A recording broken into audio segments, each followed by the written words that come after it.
કચ્છ અબડાસાના રાતા તળાવ ખાતે ત્રિદિવસીય મેગા મેડિકલ કેમ્પ અને શતચંડી મહાયજ્ઞનું આયોજન કરાયું છે, જેમાં ગત રોજ પ્રથમ દિવસે બહોળી સંખ્યામાં માનવ મહેરામણ ઉમટ્યા હતા। આ કેમ્પનું આયોજન આઈ આશાપુરા માના સાનિધ્યમાં કરાયું છે।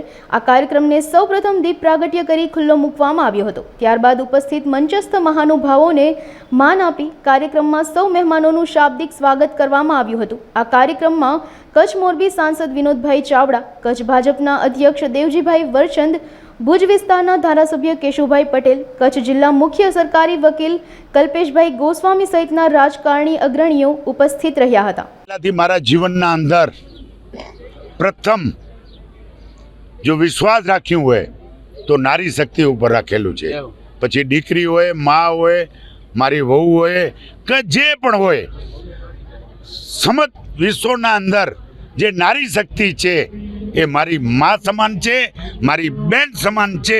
એના ઉપર વિશ્વાસ રાખી અને આ મા આશાપુરા ઉપર વિશ્વાસ રાખી, આ મા ધરતી ઉપર વિશ્વાસ રાખી અને આ કાર્ય થાય છે। એટલે જ મારાથી થાય છે, નહીં તો હું કાંઈ નથી। આજે હું એક આપને ઉદાહરણ આપું। કાંતિ પટેલ બેઠા હતા, હું કાલે એને કીધું હતું કે કચ્છમાં વરસાદ થશે, હું તો જરૂર થશે, પણ આપણે કાર્યને ભગવાન પર બિતાવશે। આજે અમી છંડા થયા, ભગવાન પણ સ્વીકાર્યો છે। જય માતાજી। યા દેવી સર્વભૂતેષુ શક્તિ રૂપેણ સંસ્થિતા નમસ્તસ્ય નમસ્તસ્ય નમસ્તસ્ય નમો નમઃ। માં, દીકરી અને વહુ જ્યારે આવા સમાજના વિચારો લઈને આપણે બહાર આવીને આવા યજ્ઞ કરીને ત્યારે આપોઆપ માં જે આશીર્વાદ આપે છે ને, ત્યારે આ ત્રણ શક્તિ રૂપે આપણાને સંચાર થાય છે। અને આ સંચાર અને આ સંસ્કાર લઈ અને આપણાને આવા કાર્ય કરવાના મોકા મળે છે। અને એનાથી જ આપણે જ્યારે કરશું ત્યારે આપણા પાછળની પેઢી પણ કોઈક સતી બનશે, કોઈ સીતા બનશે, તો કોઈ રૂક્ષ્મણી બનશે જ્યારે આવા કાર્ય જોતા છે। સદગુરુ ચેરિટેબલ ટ્રસ્ટ છે રાતા તળાવ મધ્યે એ મેડિકલ કેમ્પનું આયોજન કરેલ છે। એની અંદર અમે ભુજના 25થી વધારે ડૉક્ટરો અને જીવન જ્યોત બ્લડ બેંકમાં અહીંયા જે બ્લડ ડોનેશનનું કેમ્પ છે એનું આયોજન કરેલ છે। આજે આ જે મેડિકલની ટીમ છે એની અંદર બધા જ સિનિયર ડૉક્ટરો છે કે કદાચ ભુજમાં આપણે એમની હોસ્પિટલમાં જવું હોય તો એપોઇન્ટમેન્ટ લેવી પડે, અથવા તો 4 થી 6 કલાક આપણે બેસીએ ત્યારે એ ડૉક્ટર પાસે આપણે બતાવવાનો વારો આવે। એ આખી સમગ્ર ટીમ આજે અહીં રાતા તળાવ મધ્યે પધારી છે। સવારે 9:30 વાગ્યાથી આ કેમ્પ શરૂ થઈ ગયું છે અને આપ જોઈ શકો છો એ રીતે ખૂબ સંખ્યાની અંદર દર્દીઓ અહીંયા આવ્યા છે। અને આ બધા જ દર્દીઓને અમે લોકો તપાસી એ લોકોને ભવિષ્યમાં જો બ્લડ સોનોગ્રાફી, એક્સરેની કે બ્લડ ટેસ્ટની જરૂર પડશે તો એ બધા જ સોનોગ્રાફી માટે, એક્સરે માટે અમે એ લોકો બધાને ભુજ બોલાવીશું। એમને રાહત દરે ભુજની અંદર સોનોગ્રાફી અને એક્સરે થશે। અને કદાચ એમાંથી કોઈને અમને ઓપરેશન કરવું પડે તો અમારી આ સમગ્ર ટીમે અમને ખાતરી આપી છે કે અમે એ ઓપરેશન ખૂબ ગરીબ દર્દી હશે તો વિનામૂલ્યે અથવા ખૂબ રાહતના દરે અમે આ દર્દીઓના ઓપરેશન કરીને આપીશું।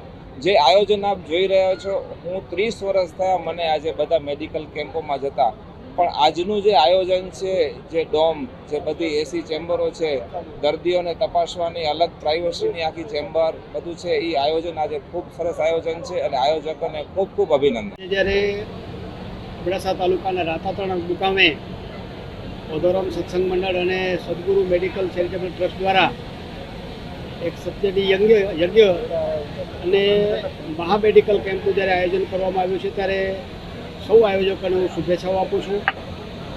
જિલ્લાના અંતરિયાળ વિસ્તારમાં આવી સરસ મજાની વ્યવસ્થા, આટલી મહામેડિકલ કેમ્પનું આયોજન થયું છે ત્યારે સ્વાભાવિક આનંદ થાય આપણને કે અંતરિયાળ જિલ્લામાં, સરહદી વિસ્તારમાં, અંતરિયાળ વિસ્તારમાં આ પ્રકારના કેમ્પ દ્વારા લોકોની સુખાકારી માટે જે પ્રકારના અત્યારે અહીંયા આપણે જોઈ રહ્યા છીએ, આખું ડોમ એર કન્ડિશન છે અને સાથે સાથે બ્લડ ડોનેશનનું પણ કેમ્પનું આયોજન કર્યું છે। એટલે આ પ્રકારના સેવાના માધ્યમ દ્વારા ખૂબ એક ઉપયોગી કાર્ય લોકો વચ્ચે થયું છે, ત્યારે એમને આખી સમગ્ર ટીમને હું ખૂબ ખૂબ અભિનંદન આપું છું। ચેરિટેબલ ટ્રસ્ટ દ્વારા આજે જે આ ભવ્ય મેડિકલ કેમ્પનું આયોજન કરવામાં આવ્યું છે એ આ ડોમ છે એ માત્ર ને માત્ર આયોજન નહીં, પરંતુ સરહદના છેવાડાના વિસ્તાર માટે આખું એક સેવાકીય કાર્યોના પ્રારંભનો મહાયજ્ઞ છે એમ કહું તો ચાલે।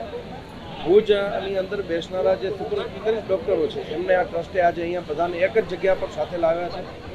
આ અબડાસા તાલુકા ઉપરાંત નખત્રાણા તાલુકા અને આ તમામ આ 3 તાલુકાઓની જે જનતાને અહીંયા આજે લાભ મળ્યો છે એ ખરેખર નવચંડી યજ્ઞની સાથે સેવાકીય મહાયજ્ઞનો પણ આ બીજા યજ્ઞ છે અહીંયા. એટલે હું મંજીભાઈ ખીરસિંહ ભાનુશાલી, આદરણીય શ્રી છત્રસિંહજી અને એમની આખી ટીમને ખૂબ ખૂબ હૃદયપૂર્વકના અભિનંદન પાઠવું છું. વિશેષમાં આજે જે રીતે નવચંડી યજ્ઞની સાથે સુપર સ્પેશિયાલિસ્ટ ડૉક્ટરોએ આજે જ્યારે આ સમગ્ર એસી ડોમ જોઈ રહ્યા છો, એ એસી ડોમની અંદર આ સુવિધા આપવાનો અને જે આ ટીમનો સંકલ્પ છે કે આ છેવાડાના વિસ્તારમાં સુપર સ્પેશિયાલિટી હોસ્પિટલ બનાવવાનું છે સંકલ્પ એમને મા આશાપુરા એમને આના માટે નવી પ્રેરણા આપે. આજે આ કેમ્પની અંદર તમામ સામાજિક અને રાજકીય મહાનુભાવો હાજર રહ્યા. આ રીતનું આયોજન છે, હું માનું છું કે કચ્છના છેવાડાના વિસ્તારમાં આ પ્રથમ વખતનું આયોજન છે અને એના માટે આખી ટીમને ખૂબ ખૂબ અભિનંદન આપું છું. ખાસ કરીને જ્યારે છેવાડાની પબ્લિકને લાભ મળ્યો છે એ આના જે આશીર્વાદ છે એ આ ટ્રસ્ટને મળે. સદભાવના જે ચેરિટેબલ ટ્રસ્ટ છે, જે એમનું નામ છે એ પ્રમાણનું કાર્ય હંમેશા કરતા રહે. અમારા અંતરના અભિનંદન સાથે શુભકામનાઓ. આજે આ પર્વ એટલે ખરેખર ઓદોરામ સત્સંગ મંડળ અને શ્રી સદગુરુ સેવા ટ્રસ્ટ અને એ ટ્રસ્ટની જે કાર્ય પદ્ધતિ છે અને એ આ છેવાડાના વિસ્તારમાં જે એક સોચ રાખી છે અને કટિબદ્ધતા રાખી છે કે મને આરોગ્ય પ્રત્યે પણ હું કટિબદ્ધ છું.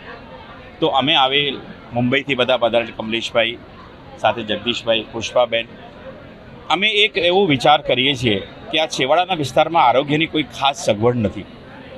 મારું વતન નલિયા છે, તો નલિયામાં ક્યારેક કોઈ ઇમરજન્સી થાય તો અહીંયાથી ભુજ જવું પડે છે અને ભુજ અહીંયાથી 100 કિલોમીટરમાં 1.5 કલાકમાં એવી ઘણી બધી કેઝ્યુલિટી મેં જોઈ છે.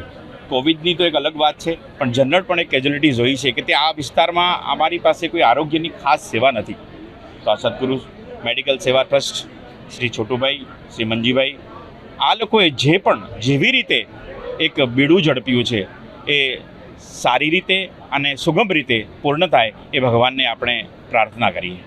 તાલુકા પંચાયત ઉપપ્રમુખ આજ રોજ રાતા તળાવે ઓદોરમ સત્સંગ મંડળ દ્વારા તેમજ સદગુરુ ચેરિટેબલ ટ્રસ્ટ દ્વારા મેગા મેડિકલ કેમ્પનું આયોજન કરવામાં આવ્યું છે, જેમાં 25થી વધારે ડૉક્ટરો, નિષ્ણાત ડૉક્ટરો આજે એ મેડિકલ કેમ્પમાં સેવા આપી રહ્યા છે અને એ મેડિકલ કેમ્પનું આજે દીપ પ્રાગટ્ય કરી અને એનું ખુલ્લું મૂકવામાં આવ્યું છે.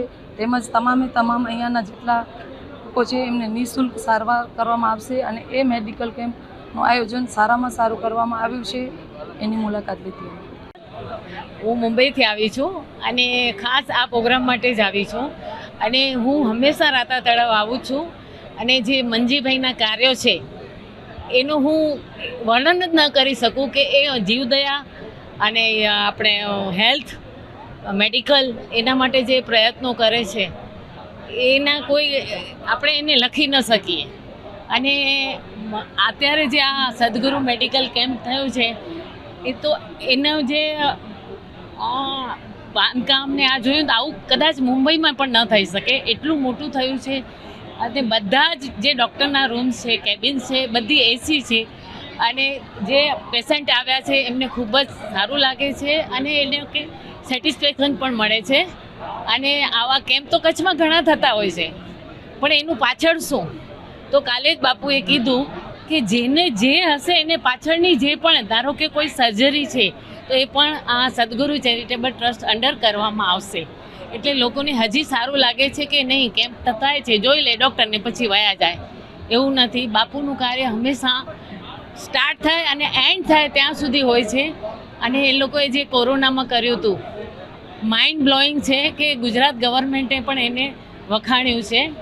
એટલે આ કાર્યમાં કોઈ ક્ષતિ હોય એવું હું ક્યારે માની પણ નહીં શકું. અને મને એમ થાય છે કે બાપુ કાલે કહેતા હતા લેક્ચરમાં કે હવે હું મોટો થયો છું, મારી એજ થઈ છે, પણ હું કહું છું કે અમારા બધાની એજ બાપુને લાગે અને એક ઓલિયા પીર તરીકે જે કામ કરે છે ને હંમેશા એવી રીતે કર્યા કરે.